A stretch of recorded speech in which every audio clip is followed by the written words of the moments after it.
Ito guys, may gagawin naman tayong isang Realme Narzo. Ang problem nito ay patay.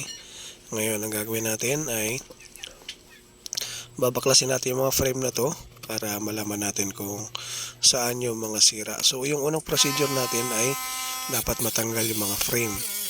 So, pinaka-importante to guys para madali natin makita kung alin dito yung grounded. Kasi yung unit na to ay grounded. Ang may-ari kalalagay lang ng LCD tapos biglang namatay. So ang sabi bigla na lang nagdidita daw siya, bigla na lang namatay.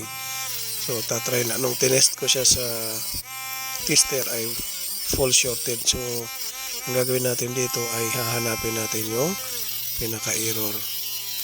Yan, ang ginagawa natin dito ay kinakat yung pinaka-frame para malaman natin kung saan yung mga sira para madali natin makita. Ginagamitan natin ng yung cutting blade na to para safe yung mga parts, kasi pag ginamitan natin ng plies medyo sensitive yun pag inangat natin yung frame na plies ang gamit natin, yung mga cutter plies.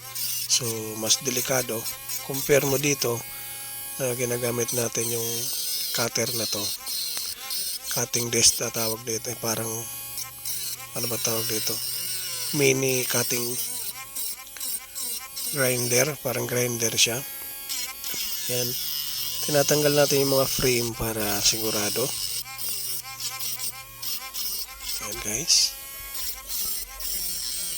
so pinaka-importante talaga to na matanggal natin lahat para i-scan natin siya. Lalabas yun sa scanner kung ano yung mga error o magkaroon ng grounded na mga capacitor. Kasi pag ganitong may takip, hindi natin makita sa scanner kung saan siya nagmumula. Kaya ang gagawin natin, baklas natin lahat. Yan, binaklas natin lahat. Pati yung sa signal section, tatanggalin din natin. Ayan. Dapat walang matira para kitang-kita natin. Ayun, namamatay yung grinder ko. Ayan. So yung cutting disc na to guys ay na-order ko lang sa Lazada. So nag-promo sila, nasa 200 plus lang siya guys. Doon lang bibili ito. Ayan. Pero kagandahan nito, napakatagal na itong gamit ko na to guys. Tagal na. So medyo matibay din siya, yun kagandahan doon. Ayan, yung sa signal section na lang kailangan matanggal natin to para makikita natin. Pag malinis na siya guys, doon na tayo mag-start ng scan. I-scan natin. So dadaan natin sa scanner para mabilis natin makita. Pwede rin naman kung mga walang scanner, pwede short killer lang. Makikita ninyo, kapa-kapain mo lang yon kung saan banda yung mainit. So sa akin kasi guys, dahil meron tayong scanner, ini-scan ko na siya para mabilis ko makita. Yan ang ginagamit natin, kasi sa scanner nakikita natin yung half shorted, full shorted. So sa short killer kasi mabilis lang natin ma-identify kaagad kung full shorted, madali natin makita. Pero pag half shorted, medyo hirap tayo sa short killer. Kailangan meron tayong scanner para makita natin yung half shorted. Doon siya lalabas. Kasi pag pag half shorted, sobrang baba, hindi ito nadidetect sa short killer. Nadidetect yan sa power supply, mahina. Ngayon yung power supply, ang kamats naman siya, kamats niya na mag-scan, mga equipment na gagamitin ay yung scanner at saka power supply. Ang power supply ang maglalabas ng ground, tapos ang scanner naman ang magbabasa kung saan yung error. So ito na guys, i-scan na natin siya. Ayan. So negative to positive ang gagamitin natin. Yung negative ay sa mga gilid, yung ground sa gilid, yun yung negative. Tapos yung positive, yun yung sa battery. Sa mga baguhan, ayan guys, nakita nyo na sa bandang signal section yung ah, ground niya, yung sunog. So sa taas. Sa mga baguhan, may yung para hindi kayo malito, gamitan nyo ng tester kung saan yung positive ng battery at saka negative. So lalabas yun kung saan kayo pupunta. Ayan. Kapag baliktad naman yung ano niya sa tester, magni-negative yun pag baliktad. Ayan, napalabas na natin. Nandito banda sa may power amplifier yung error niya. Yan, yung bumabaga na yan guys. Yan yung capacitor. So, dito natin makikita. Gumamit lang ako ng screen recorder. Ayan, naka-screen recorder tayo.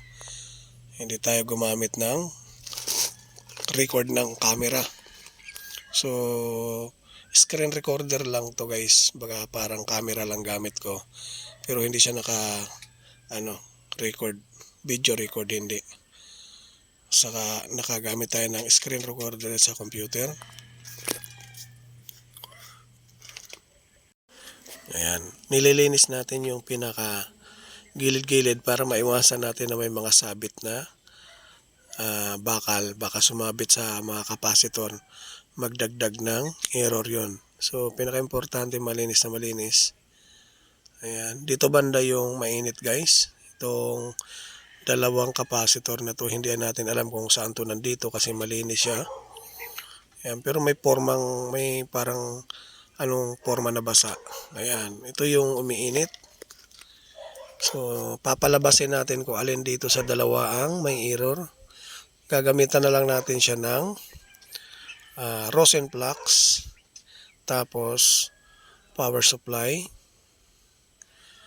Zoom in para makita natin kung alin dito yung nalulusaw. So, pag nalusaw yung nilagay natin, yun ang may error. Ayan guys.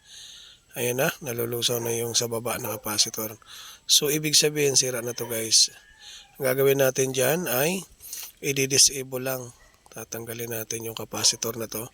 Hindi na natin papalitan.